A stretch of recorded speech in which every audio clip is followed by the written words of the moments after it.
if you're not drawing that motivation, then there's not really much point going, unless you're going there just to have a bit of fun and learn about your jiu-jitsu, learn about yourself, because it is like an intrinsic motivation.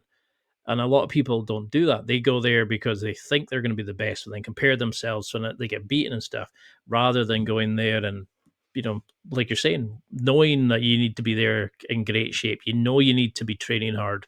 And if you're not doing that, learning about the little things aren't going to make a difference. And it all probably comes down to goal setting and what you want out of it. So what about recovery? I mean, you do all these amazing videos. You teach, you coach, you roll and do your own training. Then you go away and do like competition and stuff. You've got a young family, so you're of course going to be getting battered by your kids, because that's like everybody I know who's got young kids. It's constantly trying to escape them. What do you find in terms of recovery? How do you kind of deal with the bruises and niggling injuries, or is the love of the sport enough to overtake it? Are you a fan of massage guns, hot baths with herbal salts, all these kind of stuff, hot saunas, cold showers? What's your go-to recovery protocol? Yeah. So for me, like I'm probably not the best, person to answer this only because I don't do as much as I should. And I understand that because like I'm too busy to do it.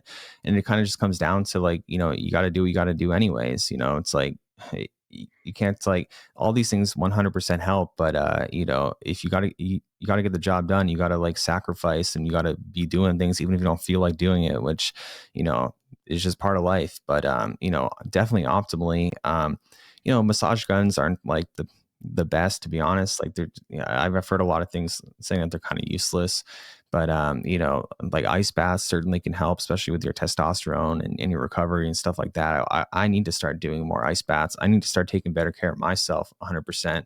Like I know the things I need to do, but like it's just finding time to do it because all my time is spent working. Like I work, work, work, work. That's all I do. 24/7, everything's jujitsu. And, but that's what I got to do for my family. Right. So that's how how I provide for my family.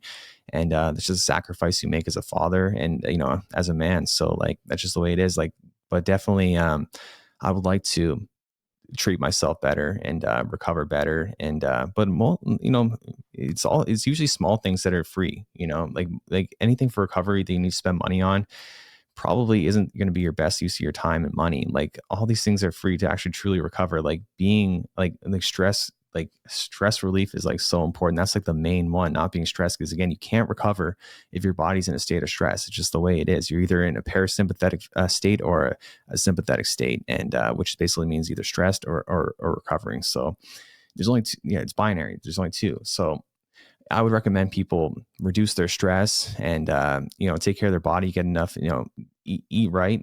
For a long time, I just lost 15 pounds because for a long time, I was not taking care of my body. Like, I was like 195 pounds. I was eating so much food and just like processed food, or whatever, because I just didn't have time to, or I guess the energy to take care of myself. But now I'm kind of going into, kind of like a transitional phase where I'm really prioritizing my own health and my own mental well-being.